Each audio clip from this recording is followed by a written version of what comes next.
Hey everybody, and welcome to a brand new installment of Nintendo World Report at Night for Thursday, June 30th, 2016.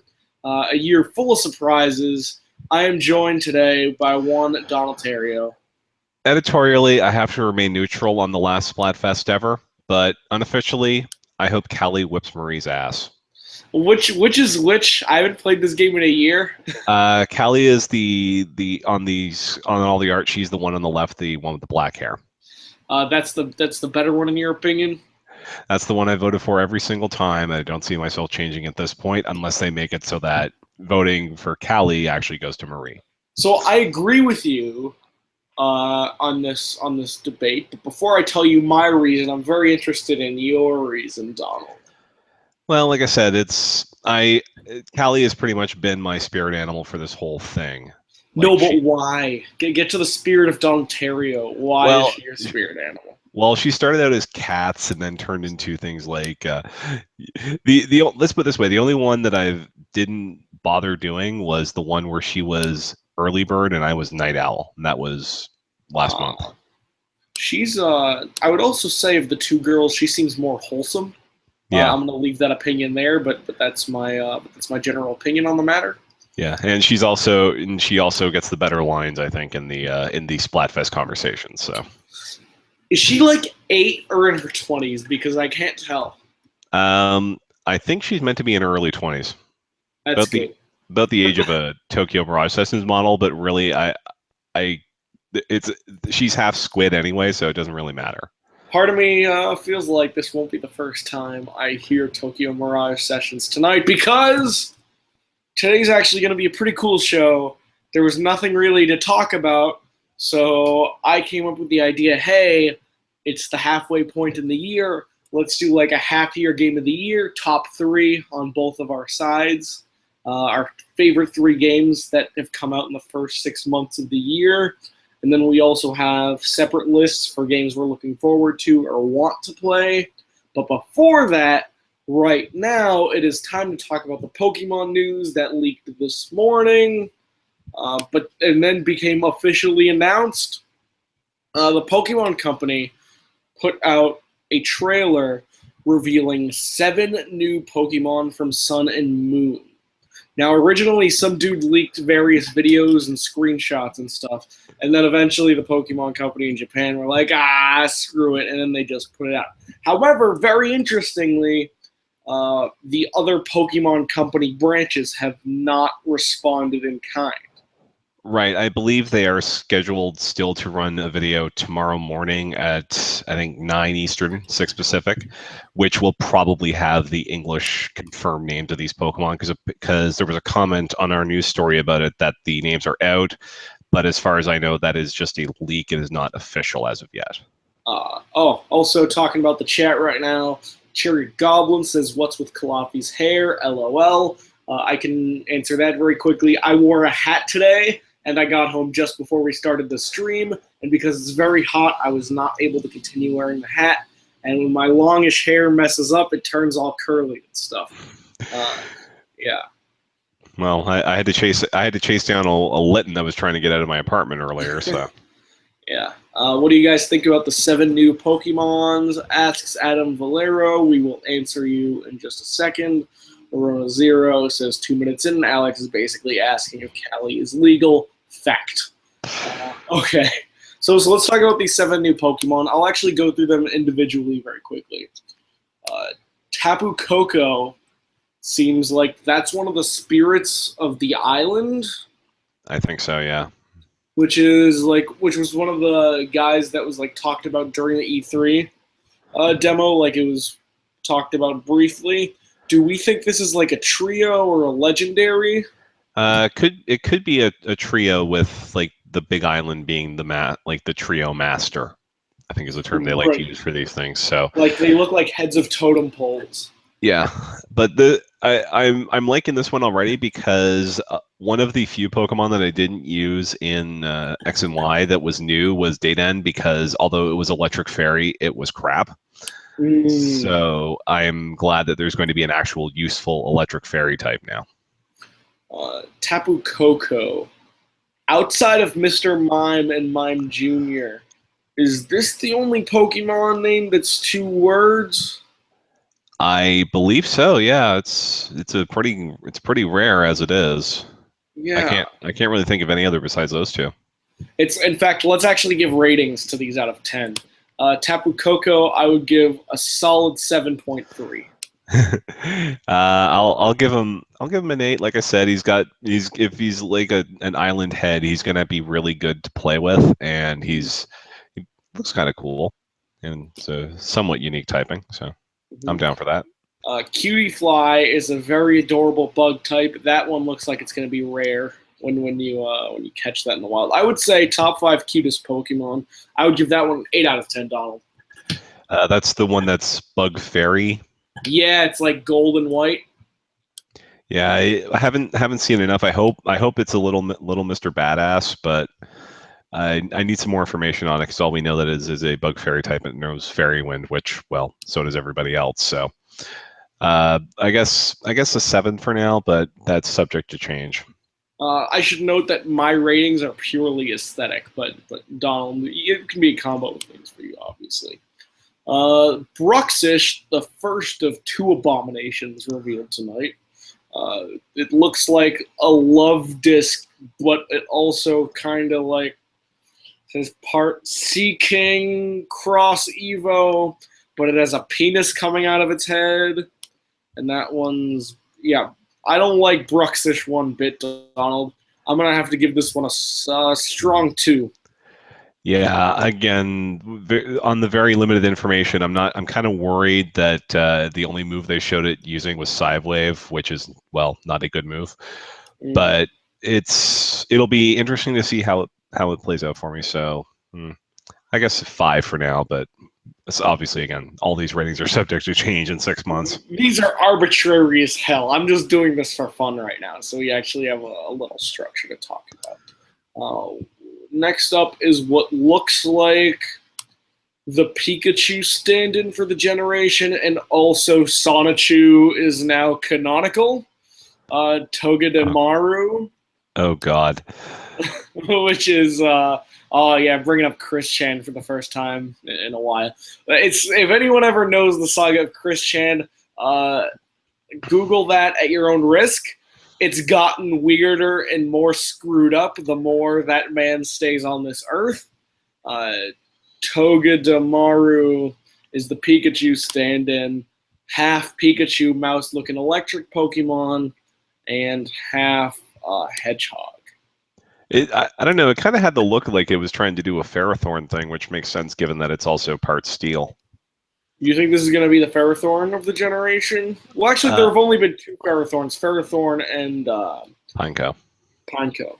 Yeah. Or Fortress. So I like where it's going here. At the very least, if it's going to be in that Pachirisu role where it randomly shows up at a video game championships and drives people absolutely insane, that could be a lot better doing that just because of its steel type. But have to wait and see on that. Does look kind of cute though. So I'll give it the 6.5 for good.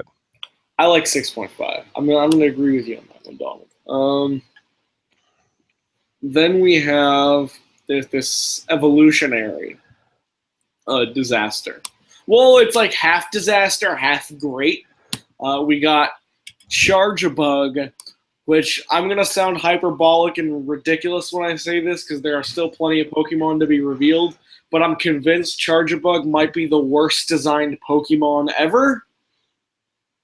It kind of looks like crap in every sense of the word. Like, so there are some Pokemon that you look at and you just get confused. Like you look at like Sock and you're like, oh, it kind of looks like a Sesame Street character. But like I can see why some people think he's awesome, and I can look at the Genie Trio. They kind of look the same, but there's some awesome things about that, and they made them better later. This thing seems unredeemable.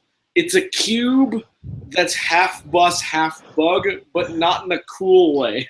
It's the worst of both worlds, Donald. It's gonna run you over, is what it's gonna do. Yeah, but it looks like it's 3 inches tall. Well, I mean, it is a bug, and I'm a sucker for a good bug electric, which this will eventually become, but more on that later. I can't tell. Is this thing going to be evolving from Grubbin? Like, is this the awkward middle stage before it becomes a total badass? Because that's the Uh, impression I'm getting from it. it seems pretty badass. The question is whether it's a 2-form Pokemon or a 3-form Pokemon. Yeah. Because it evolves into Vikavolt, which is a bug slash railgun. Yeah. That it's like going from Vibrava to Flygon. You look like junk, and then you evolve and you totally redeem yourself. Ooh, if we're talking worst like Pokemon, like worst Pokemon designs, it's this definitely might be number one. Vibrava is definitely in there.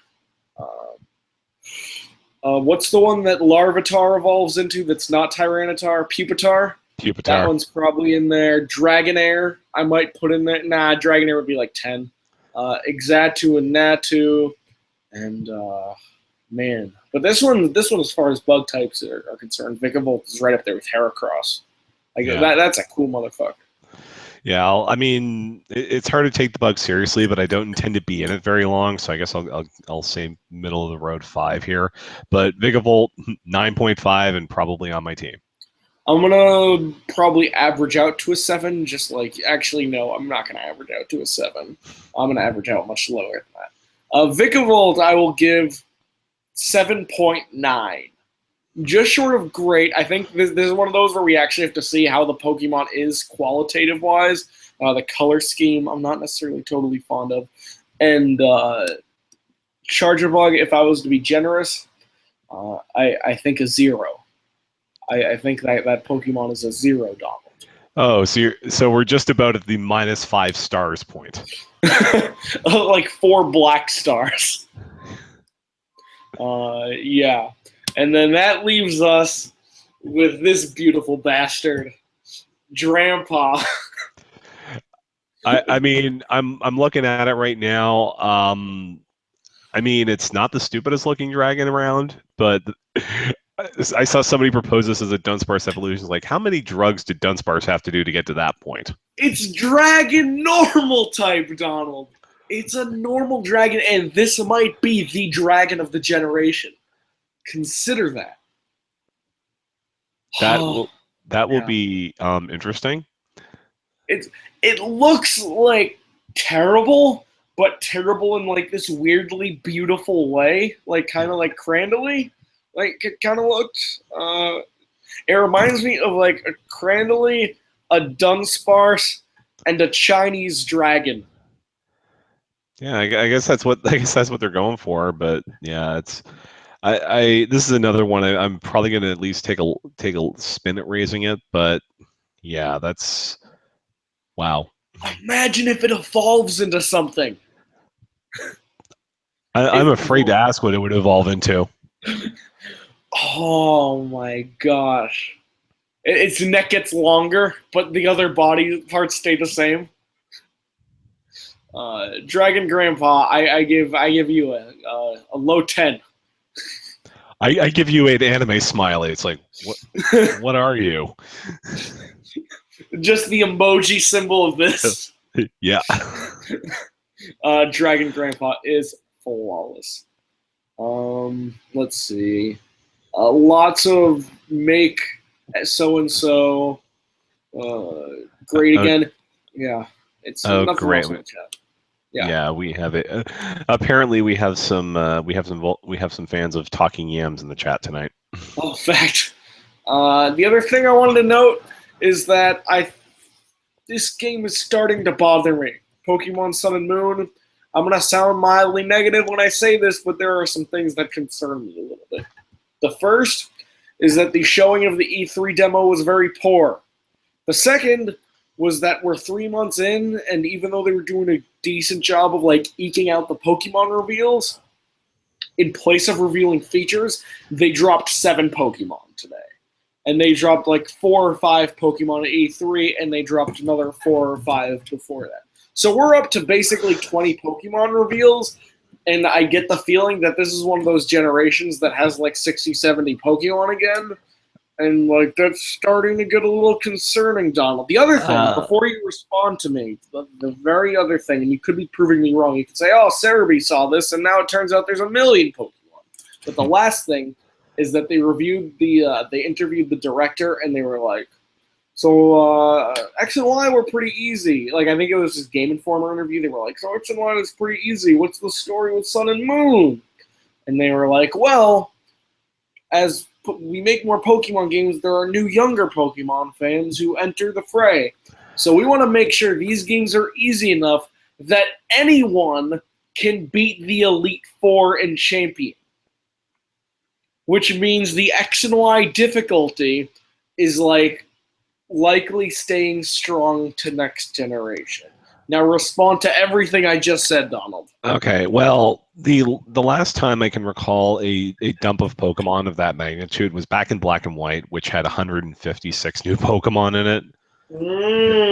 They filled out. They had to fill an entire Pokedex with new Pokemon. So I have the feeling like it's not going to be that bad or that full of new Pokemon, but it's also not going to be X and Y. I think we're looking at maybe 100, 120, and maybe some more megas. It's just that they don't want to go too fast with the new ones because people have enough trouble remembering the stuff that's like 2 or 3 generations back as it is. I have a hard time remembering some Pokemon now, and I consider myself one of the biggest Pokemon fans I know. Yeah. At least in real life. I mean, who knows? Like. Yeah, and even then, like, there might have been 70 Pokemon in the last generation, but I can count the number of ones that I never bothered using in X and Y on one hand. Right. So I'm not too concerned about that. As for the difficulty, I think there's going to be a lot of self-inflicted challenge with this, but if I wouldn't mind if they went back to the well that they did with Black and White 2 and having the easy mode and the hard mode. Just don't put the stupid requirements behind hard mode again. That's the smart way to do things. And the other alternative is if you make the game easy, make the rest of the game like way more fun so that people don't care that it's easy, which is what Capcom did with Mega Man 6, which we're going to talk about in a little while. Like Black and White is a perfect example. Super easy game. I'm not sure if I died once, but it's probably my top 2 or 3 Pokemon games because the way they did the story, the way they did like 150 new Pokemon, and I liked all the new Pokemon, the way they did the world, like Black and White is up there, and that's in spite of it being as easy as it was. Yeah. But anyways, that's our Pokemon talk. That is our Pokemon talk. Now we are moving on to our other discussion, which is our top 3 games of the half year. Oh, we got a list here. I have like 2 games that I feel really good about, and then the last one's just going to be, it's probably going to be up there, / here's an opportunity for me to talk about this game. Anyways, what were you going to say? Yeah, I think I know my top 2. Although it was pretty much in flux until the last couple of weeks, but there's one game that I'm really having trouble placing. I think for now I'll park it in my 3rd, but I need to get more time into it, and having seen just how complex that game can get today, it's like I don't know where this is going to end up at the end of the year. No, absolutely. And actually, I don't even have the list ordered, so I'm probably going to have to come up with it on the fly. So, Donald, what is your number 3 game of the half year? Right now, it's Fire Emblem Fates. That's a good. That's a weak 3rd, but also I totally get it.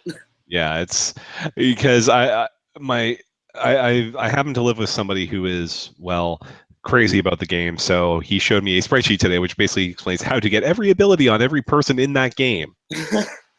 It's like It's like he suddenly got into EV training and IV breeding in Pokemon again. Which one did you play again? I actually have files going on Birthright and Conquest. I haven't started Revelations yet. Did you beat any of them? Not yet. I'm about halfway through Birthright and a third of the way through Conquest. It's just there was so much stuff that has come out in the intervening months that I haven't had time to do it, to go back and actually complete them. And I don't know when that's going to be, just because there's just enough coming out until the hell month that is September that I'm gonna have to figure out a time when I'm gonna go through and actually play these, because I did Awakening the same way. I played it a bit when it came out, but I didn't finish it and really fall in love with it until later on in the year. Yeah. Fire Emblem Conquest is one that would probably be my number 4, because there were a lot of games this year that I like kind of liked, but I wouldn't necessarily feel comfortable putting on a list. Conquest is way better about difficulty than Fire Emblem Awakening, but it's way worse of a game in almost every other discernible way.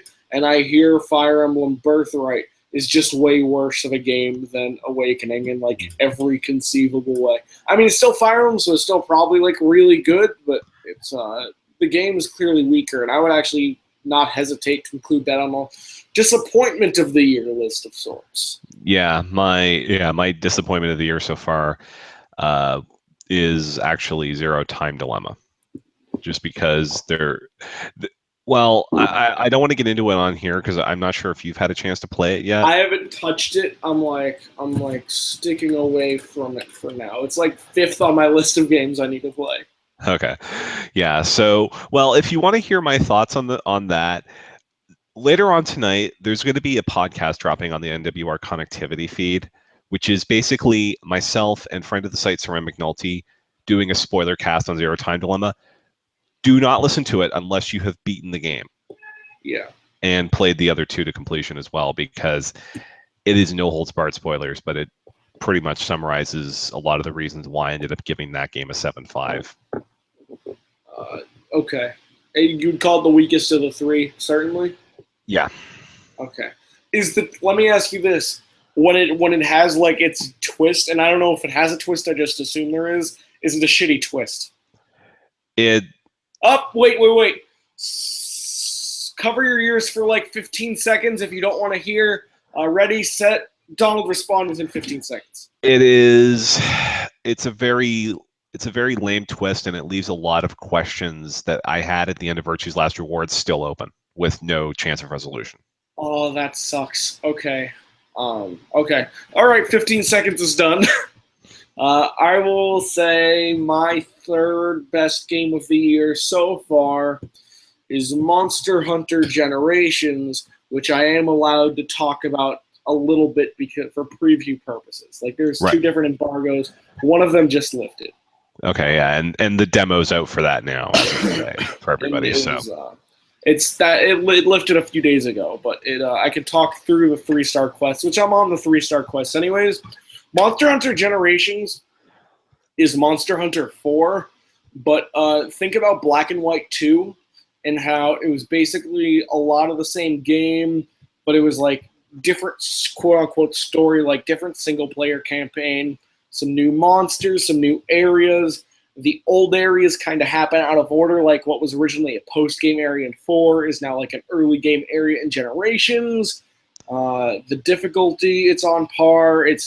The story is way lighter. Instead of going from like town to town to town to town as the story dictates it, it's just like you basically get all 4 of the areas kind of at once. The story is super light, almost non-existent, which is my biggest complaint about the game so far. But mechanically, it's Monster Hunter and therefore fantastic. It is loaded with content, and the Hunter art / styles, like all that stuff is cool. The new stuff is cool. Playing as a Palico is also adorable. Okay, that's what I was wondering about, because I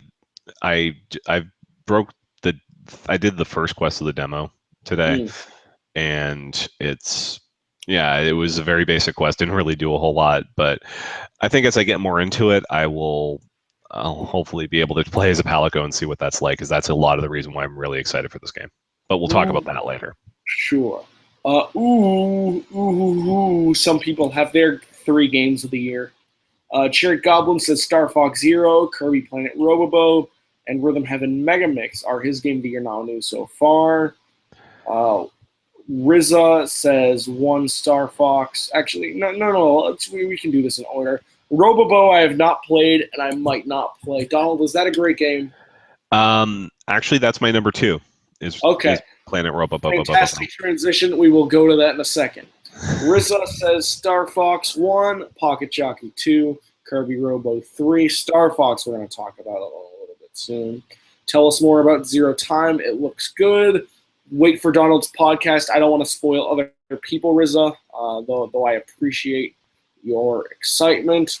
Adam Valero says, my number 3 games for the half year would be 3 Final Fantasy Explorers, 2 Fire Emblem Fates, 1 Tokyo Mirage Sessions, which I want to buy so bad if I didn't have like Monster Hunter that I need to beat before the review goes up, etc., etc.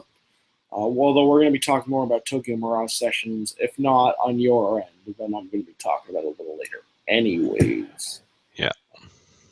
Now, Donald, tell me about your number 2, Kirby Planet Robobobobobo. Yes, Robobobobobobo. It's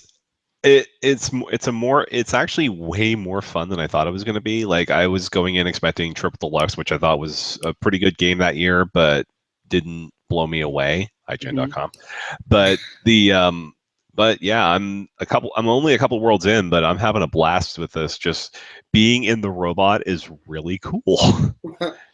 And they do some neat things with like the foreground and background. Like there's platforms that you're rotating around in the mech. So I think it might wear out its welcome. I never did end up finishing Triple Deluxe, but I'm really enjoying what I'm playing so far, and I still have to try the other modes. Like there's a 4-player and an RPG, almost an RPG mode, because God knows we need enough RPGs on 3DS this year. Triple Deluxe was very good, but also kind of on the really easy side. Is Robobo so far more the same? Yeah, I mean Kirby games themselves, in of themselves, Return to Dreamland is the exception so far. Yeah, but for the most part, those Kirby games are pretty easy, and especially the straight platformers like this and Triple Deluxe are. So you can use. I mean, if anything happens, you can usually float your way out of trouble anyway. But some of the things they're doing with, like, you get to punch out cars in this game. There are Waddle Dees driving around in cars, and you can run them over with the mech. That's not bad. And that left a really stupid grin on my face when I did that. So number 2. All right. My number 2 is Rhythm Heaven Mega Mix. It is my first Rhythm Heaven game, and I am enormously impressed by it, but it did not start that way. When I started playing it and I started playing the story mode, which is like a new addition of the series, I was like, these games are kind of easy, and they're all just having me press the A button, and I don't really get it, and I'm not it's a little easy, But then as you keep playing the story, and then you like start diving into the content, and you see how much content there really is, and how much complexity they can actually manage to fit in just some button presses, you realize that this is the WarioWare game we're getting this generation. And it is enormously fun. The music is enormously catchy. Lumberjack is Game of the Year, by the way. Lumberjack is magnificent, and I recommend anyone who hasn't played get to that part because it's the catchiest music and probably the most hilarious visually outside of a late game rhythm game I've played, which is a depressed bear where the rhythm game is just seeing if you can stress eat to the tune of the music. This game has kind of a dark sense of humor that I didn't necessarily realize a Nintendo game could have, namely that the premise of the story is sending your Navi-type character to heaven, which is like kind of ridiculous and like so non-Nintendo, but everything else about the game is so Nintendo, and I haven't necessarily beaten it yet, but I think it's actually like pretty close to being brilliant. Yeah, I'm about 4 worlds into the main game. I'm trying to play to get to Monkey Golf because that's one of the returning games, and that was an absolute blast on the Wii. Yeah. But there's some things that are getting in the way, like Glee Club can go F itself.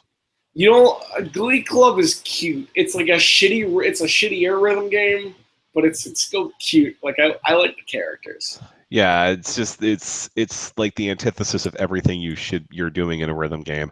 Mm. And the other part that's driving me nuts is the fact that you're building up all these coins for that stupid coin flipping game that Zach talked about in the review that's up on the website right now.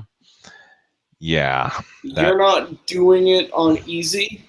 I'm still blowing it on easy. Really? Yeah. Part of me wonders, and I don't mean to like float my own boat here, but part of me wonders if I might be good at rhythm games, or at Yeah. least rhythm heaven, because I've actually not had that much difficulty, except the next gate. No, not the next gate, but the gate after, where it's like those three characters. That's the one where I had a lot of trouble. But as far as I know, there might only be three of them, and the Oh, second one is easier. okay. But I haven't seen the end of the game. If I will say in the game's favor, there's a crap ton of content in that game, especially for a game that's made by SPD and is basically an alternative to WarioWare. It actually has some WarioWare stuff-ish in it, not WarioWare microgames, but some other like fun Easter eggy stuff. So you were saying? No, sorry, just taking care of something in the chat room. Oh, okay, cool. Anything else I need to? The Monkey Pillow and Fan Club games are catchy. The Three Singing Kids, that's what it's called, is fantastic.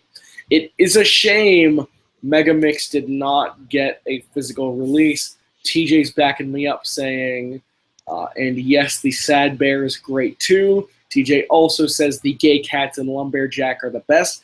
I'm not sure of their sexual orientation, but I respect their right to have to be the way they were born and be themselves.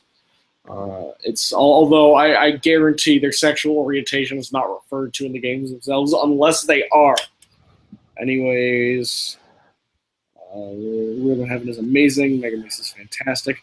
That covers most of it, except wait for it. Zachary Moreno says 1 Star Fox 0 to Kirby Planet Robo. I just joined the stream. Are you sick? I'm getting over a cold to answer your question. Thank you for the concern. What were you saying, Donald? No, that pretty much covers it. Except I want to get back into this, and yeah, it is kind of a bummer that there's no physical release for this. But given that they did the "it's out right now" thing with it, I can sort of see why they would have to go. Why it went on the eShop. Maybe it'll be a reward somewhere down the line. You get a physical copy, and Justin Berube will have a heart attack. But Yeah, I want a physical copy of that game. But either way, like, of all the rhythm games, of all the games that could come out the day, not the day it was announced, but the day we heard about it again, like at E3, that's the ideal game for it, I think. Yeah, I think it's also time to talk about our number one game of the half year. Donald, what is your number one game of the June / half year?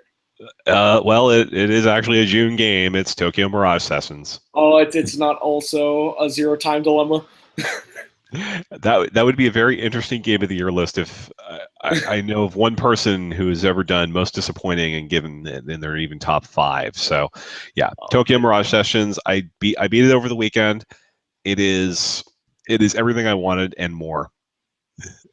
Oh my gosh, I want to play it. The thing is, since I haven't fully beaten Megamix yet, and I'm still like only 10, 15 hours into Monster Hunter Generations, and also like Mega Man 7, 8, 9, 10 I'm also thinking about.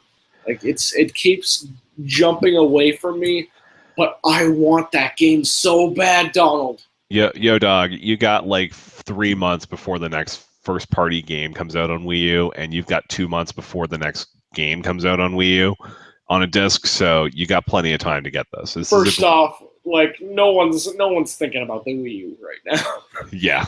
Let's be. There are plenty of. If you want a good time to jump in on another console, this is not a bad time to do so. Xbox is becoming $300. PlayStation's going on deals every so often. Uncharted 4 just came out, which would probably be one of my number 4 / number 5 games of the half year. Anyways, it's if you ever want to be more than if you want to ever play more than just on Nintendo systems, you could do way worse. I don't know, man. I got a pile of RPGs about as long as my arm right now, and it's only going to get worse as we'll talk about. But yeah, I think Mirage Sessions is going to settle nicely into the podium when the end of the year comes around. It is it is a very streamlined Persona game. And if you're one of the people who was driven nuts by the social management aspects of Persona, but just wanted to get to the battles, you're good with TMS. I would actually make the same recommendation if someone asked me if they should play Shin Megami Tensei 4. Yeah. Yeah, sick.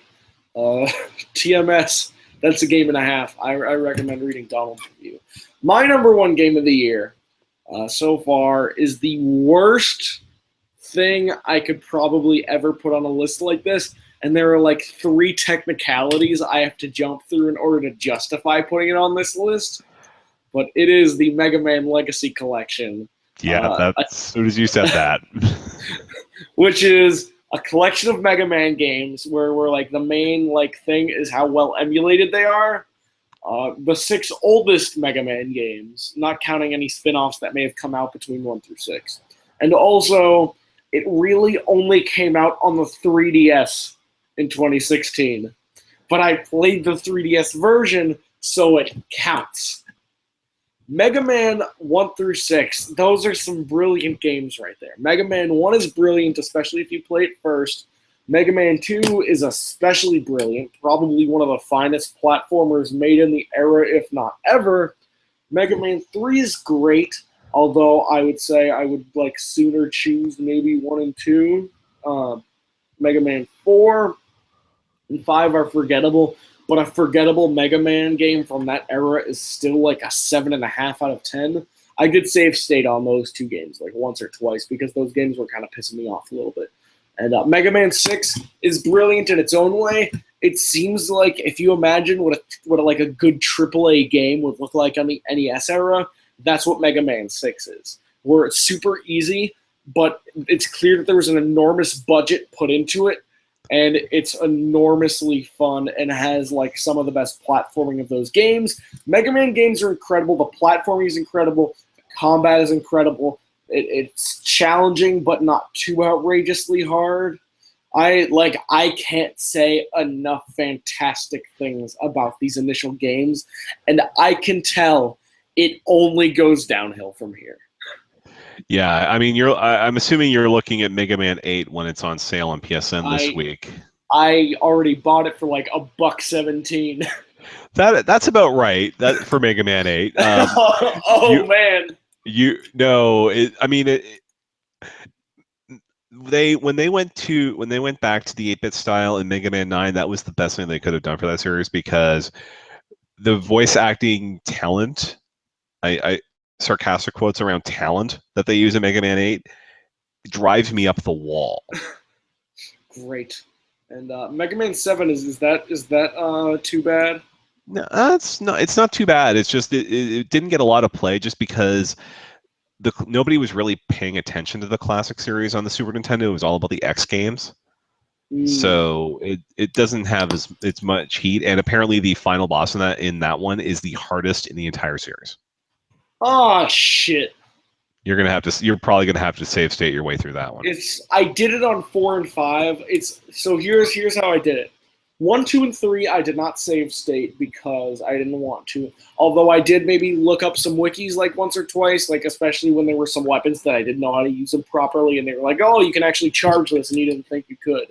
Mega Man 4 and 5, I save stated on like 4 or 5 different places between the two because the games just weren't nearly as good as the other ones in my opinion. And then Mega Man 6 was easy enough and also fun enough and also engaging enough that I didn't need to look up anything or do anything to lighten the difficulty. 38 hours, by the way. That's how long it took for me to play through 6 Mega Man games under those pretenses. That's a pretty good total, actually. That's for $10. You cannot do much better than 38 hours. Like those are Steam levels. Is Mighty Number 9 potential game of the year? I haven't played it, but I still weirdly want to. Well, I own 2 platforms that it's on. I will not be touching the Wii U version because it is apparently a dumpster fire. and the other one is the PS3. So yeah, Yeah, go ahead. I got my fill of that game from the backer beta. So people allegedly say 9 and 10 were good, but apparently they're like kind of hard, and also they're Inafune games, which means like my eyebrow is now officially raised. Well, they're very good. They're very good throwbacks. 9 is balls hard. 10 is not as bad, and there's an easy mode if you want to run through it first before you go for the main event. But then I also have Mega Man X to look forward to, which is supposedly really good. Which seems like that might be the Bruce Springsteen of Mega Man games. Okay, I'm not sure where that's going. So. Well, okay. So Bruce Springsteen rejuvenated a lot of the of rock and roll. Right. My final class where I'm getting my last 4 credits from is a rock history class, and the Beatles, and then Elvis, the Beatles, the Rolling Stones. And then like some of that stuff like was like sort of getting a little old, and then like Bruce Springsteen rejuvenated things, and that's what it seems like Mega Man X kind of does for the series. Yeah. But it apparently goes super downhill, way worse than the original Mega Man series. Yeah, I think on that one, I think the Super Nintendo ones aren't too bad, but they run into the same problem that 8 did. Don't get voice acting, for the love of God. Cherry Goblin says Bruce Springsteen is overrated on tonight's Nintendo World Report at night. I will say Born to Run and Thunder Road are both top-notch 10 out of 10 songs. I cannot speak to the rest of his catalog too much. And anyways, speaking of Mega Man and speaking of Bruce Springsteen, 2 topics that go hand in hand together. Legends, I'm not so sure about. Legends, I'm really raising my eyebrows when I see those games on sale. Yeah, I mean they're PS1 3D games, so this is pre-dual, and the first one I think was even pre-Dual Shock, so you don't have analog control. So yeah, if you ever wanted to play a Mega Man game with 10 controls, this is your shot. Excellent. Fantastic. All right, now for our final segment of the show, which I think we can knock out in maybe 5-10 minutes. I have a list of games that have both already come out and not come out yet, and just games I want to play. It's a list of like 20 games, and then Donald, you have a list of stuff? Yeah, I'm just pulling up my pre-orders right now. I'll read mine then while you're doing that. Mine starts with TMS # Fire Emblem, which I already said I want to play. Then goes Zero Time Dilemma, which I'm hearing some mixed things about it, some great things too, so we'll see. Star Fox Zero, I want to play that for myself and see what I have to think. But I think like when I said Splatoon was a $30 or $20 game, I think Star Fox Zero is a game like where I need to buy that and guard for $30 at most. Like that's the most I'm willing to pay for it after the things I heard. Mm-hmm. And anything to say about that, Donald? Well, I'm considering stores around here are still giving $35 for Star Fox Zero and Guard.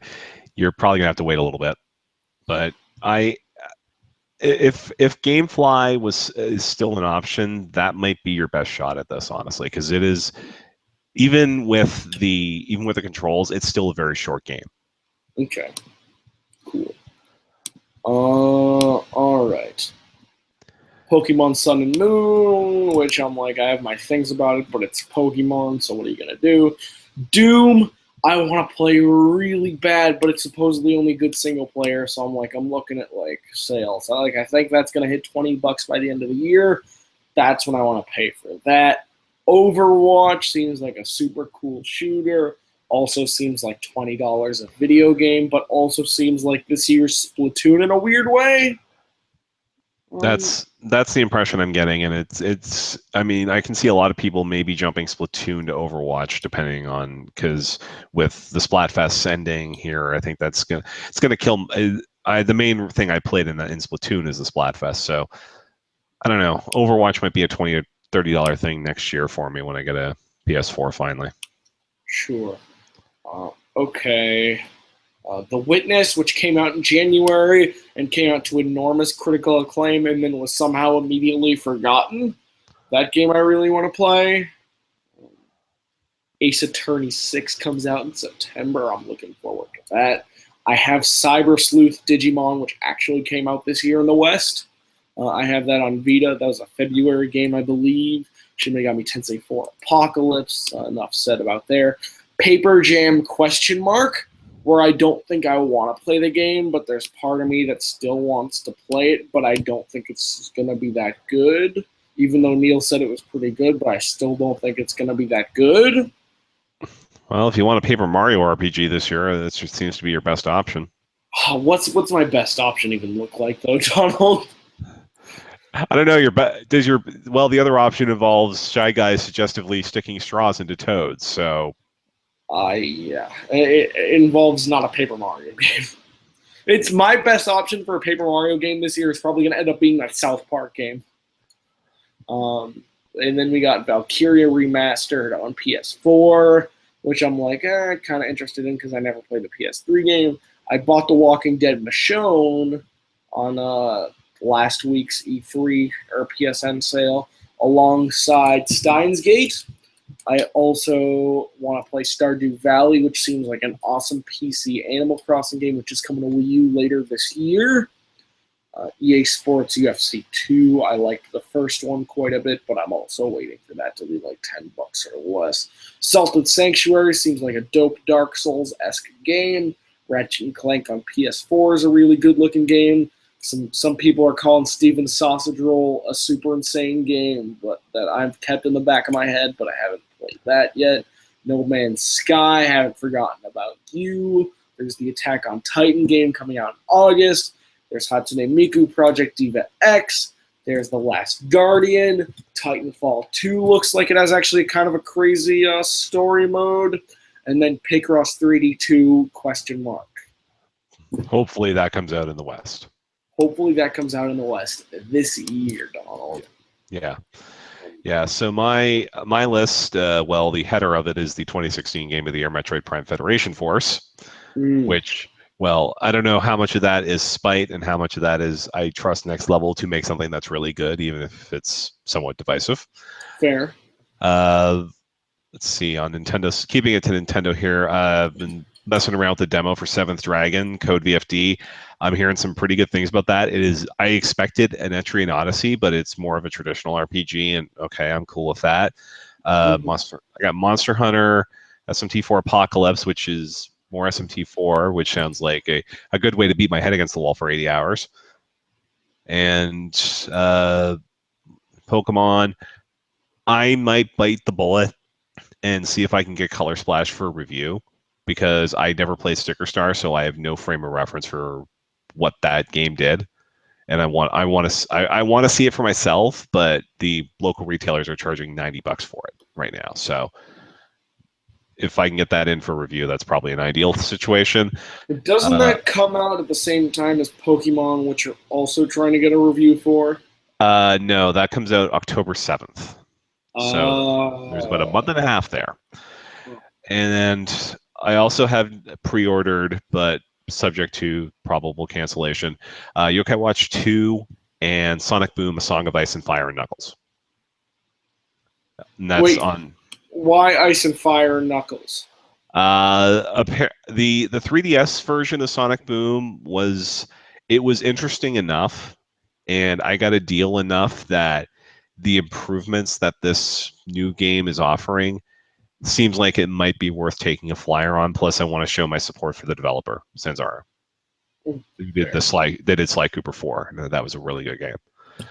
And yeah, and on the digital front, I'm Shantae Half Genie Hero and the Runbow 3DS. Also, Anthony Dranfield mentions Dragon Quest 7 and 8. Oh God, how could I have forgotten those? Yeah, especially 7, because that is apparently a way better port, and it's coming out first. Nice. Excellent. There you go. There's our games of the half year and potential games of the year list. As I was making this list, I was like, I wonder what the actual top 5 is going to be. Like, I'm looking at other games that came out this year. Like, I played Pokken, I played Dark Souls 3, I played Fire Emblem Fates, I played Uncharted 4, and none of those ranked. But like TMS hashtag Fire Emblem seems good. Doom and Overwatch seem good. Ace Attorney, Shin Megami Tensei 4, Stardew Valley, Salt and Sun. Like, if some of these games actually do deliver on their promises, this could be a strong year, or it could be a super outrageously weak year like 2014 was. I mean, 2014 wasn't too bad for me, but I think the weakest year for me in recent memory was 2012, where Virtue's Last Reward ended up second, just because I didn't really play a whole lot else otherwise. It was also between jobs at that point, but Virtue's Last Reward is a fine video game. It is a very good video game. I kind of that was the Wii to Wii U transition year, and the 3DS hadn't really hit its stride yet. So I had like Rock Band Blitz in my top 5. Oh boy, that's not great. Yeah, that was a very tough list to make, and even harder to get it to 10 games for other things. So I'm anticipating that this is going to be better than 2012.